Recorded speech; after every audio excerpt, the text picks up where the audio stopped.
Greeting to all in Pedagogy of English. Today we will discuss about general guidelines for preparation of summative question paper. Children's performance in English is assessed in 6 domains, means that 6 areas, 6 academic standards, 6 learning competencies, and accordingly, by concentrating on the 6 domains, as a teacher we are going to prepare the test items.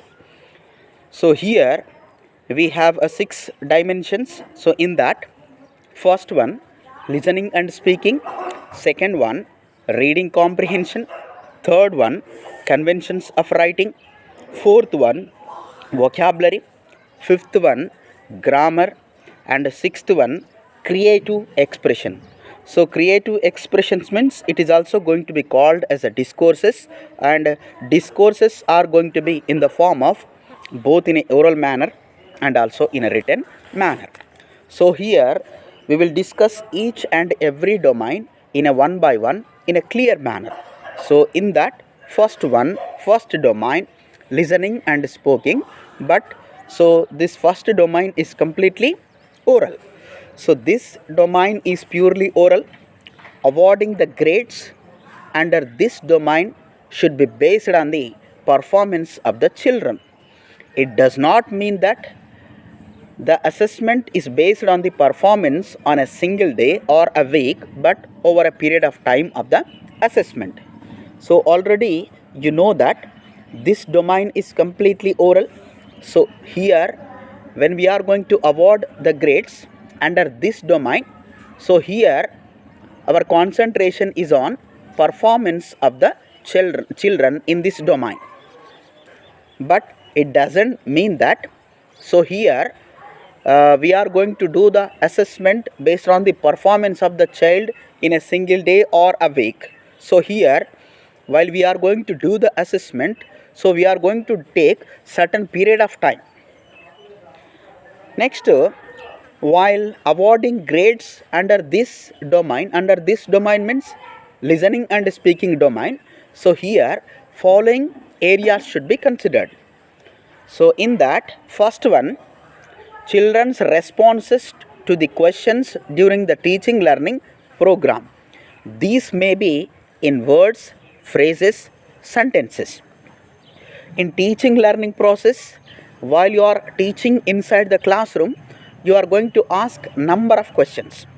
For each and every question, you are going to get the response from the children. When you are going to get the response from the children, there you may get response from the children, means that answer in words or in phrases or in sentences. So by concentrating on these areas, so as a teacher we are going to award grades. Next, the second point, children's ability to question during the teaching learning program. While you are teaching inside the classroom, when teaching learning process is going on inside the classroom, so there whether students are asking questions to you or not, means that whenever they are going to get doubt about the topic which you are explaining inside the classroom about that topic, so you may get questions from the students. So whether they are asking question in a right manner or not, first point, whether they have an ability to ask right question or not. By concentrating on these areas, you are going to award grades. Next, third point, children's ability to use expressions during the interaction with the teachers and the peer group. So here, while you are teaching inside the classroom, how they are expressing with you, because in teaching learning process there is interaction between teacher and students, how students are interacting with you and how they are expressing with you whenever they are interacting with you. By concentrating on those areas, you are going to award grades. Next, fourth one, children's responses during a picture interaction presentation of narratives, comma, reading processes. So here narrative is nothing but it is a story, explanation of the story. So picture interaction means what? In primary schools, in high schools, what will be there in each and every unit? Picture will be there. So there you are going to organize interaction session inside the classroom by showing the picture. How they are interacting with the picture when you are showing the picture to the students, whether they are asking questions or not, whether they are understanding that picture or not, by concentrating on the picture, whether they are giving response or not. Next, second one, how they are doing the presentation of the narrative. Presentation of the narrative is nothing but presentation of the story. How they are telling the story, what language they are using, what expressions they are using, how they are using their voice modulation. By concentrating on these areas, you are going to award the marks. In listening and speaking domain, in oral discourses also, we can able to award the marks based on the creative expression of the learner also. Here we will discuss about oral discourses under creative expressions. So here pupils' responses. Pupil means whom? Students. Pupils' responses to the targeted oral discourses in a particular class. For example, conversations, descriptions, narratives, role play, skit. So here whatever targeted oral discourses are there, how they are giving a response, how they are participating in the conversation, how they are describing any item, and how they are narrating the story, how they are participating in the role play or skit. By concentrating on these areas, as a teacher, you are going to do assessment and you are going to award grades and marks. So this is the first domain, listening and speaking. Next, second domain, conventions of writing. Conventions of writing means, under this, a meaningful paragraph or narrative may be given. Students are asked to edit the items of capitalization, abbreviations, punctuational marks, and spellings. In convention of writing, in question paper, we are going to give a meaningful paragraph or a narrative. It is nothing but a story. So there, what you are going to ask, students are asked to edit. Edit means it is nothing but correction. Whatever errors are there in the paragraph, in that narrative, in that story, so there student is going to do the correction by concentrating on the capitalization. Capitalization means wherever capital letter is necessary, there student is going to put capital letter. Next, abbreviations. Abbreviations means what? Full forms. Next, punctuational marks. Wherever there is need to put full stop, comma, question mark, etc., etc. So there student is going to put. And last one, spelling. So wherever spelling is not correct, there the student is going to do the correction of the spelling. Means that he is going to write correct spelling of the word. So this is second domain. Next, third one, reading comprehension. In this domain, pupils' responses to the different types of questions based on a reading passage, conversation, poem, paragraph, story, narrative, description, posters, notices, advertisements, letter. Means that based on the different areas in reading comprehension, we are going to ask different types of questions. Yes, sir. So on which area, based on which area we are going to ask questions? Based on the passage, based on the conversation, poem, paragraph, story, narrative, description, posters, notices, advertisements, letters. By concentrating on all these areas, you are going to prepare a questions, you are going to ask questions. So how they are responding these questions? So by concentrating on these areas, we are going to award grades. But here, by using the text, the teacher may plan different test items under domain of reading comprehension. So what are those items? First one, ask different types of questions. Different types of questions means inferential questions. Inferential means what? If you just wants to collect information from the students, for that purpose you are going to ask inferential questions. Next, second one, analytical question. When you are going to ask question in the question paper, so there you are going to ask analytical question. Analytical question means what? When is going to write answer to this question, is not going to copy from the textbook, is going to write answer with his own experience in an analytical manner. Yes sir. Next, predicting. So here whatever question we are going to give, so we may give a question about in a prediction manner. Prediction is nothing but guess. Guess. For example, in railway station, passenger is there. What actually passenger is doing in railway station? So this is only by guessing only he may give answer. Yes or no. So it is nothing but predicting. Next, cause and effect. Means that reasoning oriented questions, global questions, local questions, personal questions, all types of questions we are going to ask. Next, second one, whatever story is available in the textbook, so you are going to give some events in a sentence manner and you are going to ask the students to arrange those events in a sequential manner. Next, information transfer activities. So means that information transfer activities means concept oriented activities we are going to give in the question paper. So there also you can able to collect information from the students. There also you can able to do assessment of the student. And here last one, multiple choice questions. Multiple choice questions means what? One question will be there, statement will be there, 4 or 5 options will be there. So there out of 4 or 5 options, student is going to select right option out of 4 or 5. So that is called as a multiple choice questions. This is about third domain, reading comprehension. Next, fourth domain, vocabulary. So in a textbook, for the purpose of developing vocabulary power, number of activities will be there.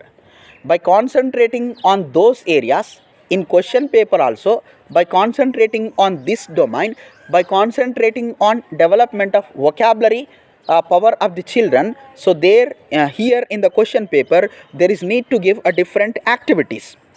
So here are the activities. First one, put words under appropriate headings.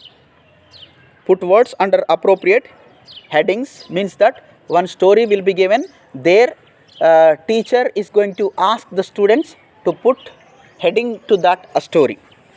Next, concept maps. Concept maps means one concept will be given, so there a student is going to give meaning to that concept. And word classification, different words will be given, so those words are going to be classified. Students are going to do the classification of the words. Next, prefixes, suffixes. Prefixes means what?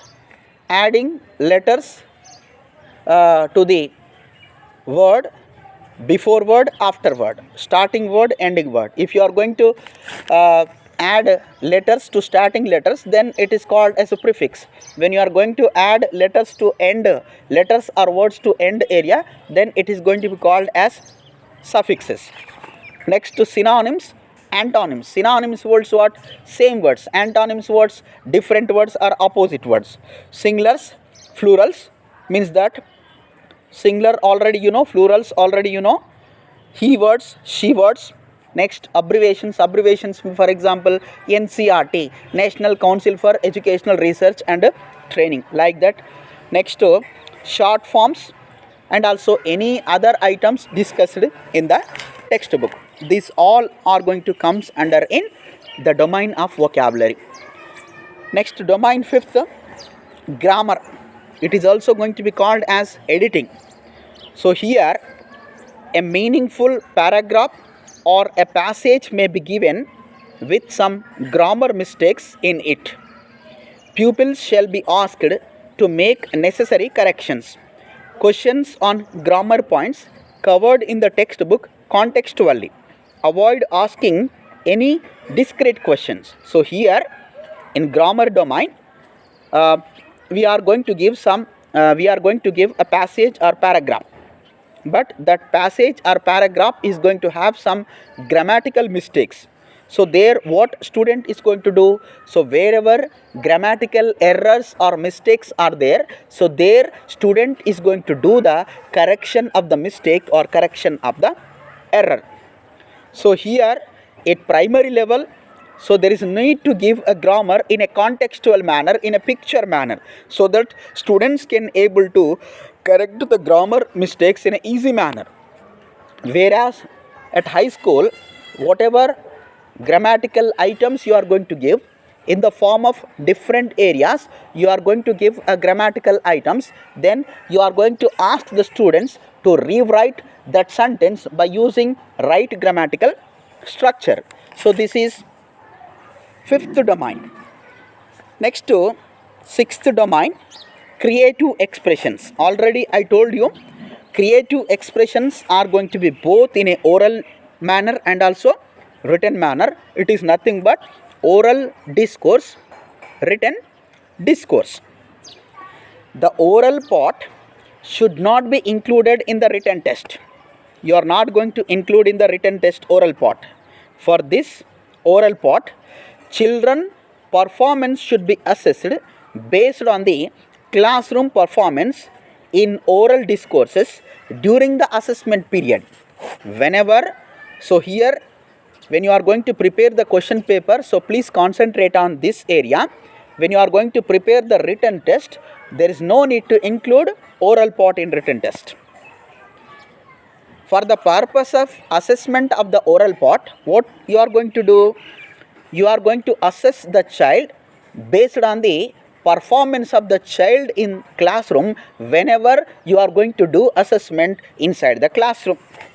Generally, in teaching learning process, in teaching of English in a continuous manner, wherever necessary, you are going to do assessment both in a oral manner and also written manner.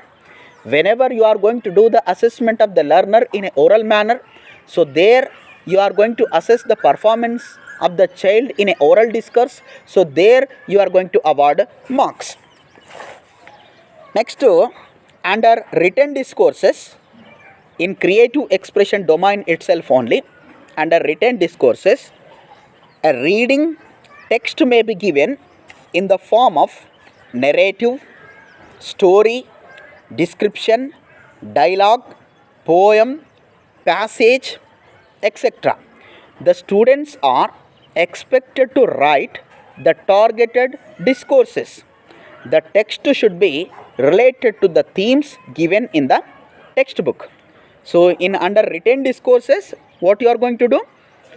As a teacher, you are going to give a reading text. That reading text may be given in a different forms like narrative manner, in a story manner, in a description manner, in a dialogue manner, in a poem manner, in a passage manner. So here, by concentrating on all these areas, students are going to write the targeted discourses about narrative, story, description, dialogue, poem, etc. Whatever text you are going to give for the students under written discourses in different forms, so here that text should be related to the theme which is given in the textbook. So theme means what? Story. Theme means what? Story which is given in the textbook. Next, the text can be an extension of a story given in the textbook. The gaps in the reading text should provide scope for writing a discourse targeted in that particular class. Example, description, conversation, diary, notice, drama script, profile, essay, report, slogans, news reports and write-ups. Here, whatever text you are going to give in the question paper, there that text should be given in the form of extension. Extension means what? In textbook already that story is available. You are giving that story, but you are going to give that story in an extension manner. Means that you are going to ask the students to add the story which is given in the textbook. Yes or no? So this a text may be for different classes. This a text may be we are going to give in the form of description, in the form of conversation, in the form of diary notice, drama script, profile, essay, report, etc., etc. After assessment, the marks should be posted in the table given on the top of the question paper, because when you are going to prepare the question paper, on the top of the question paper only you are going to post the marks by concentrating on the each and every domain. Already you know that in English, when you are going to prepare the question paper, how many domains are there? 6 domains. So by concentrating on the each domain, after completion of the assessment, you are going to post the marks on the question paper itself only, top of the question paper itself only. So here each task is aimed at assessing certain competencies. Accordingly, the mark should be posted. So here domain wise you are going to give a questions, you are going to give a tasks, you are going to give activities. So by concentrating on the domain only, you are going to mention marks on the top of the question paper.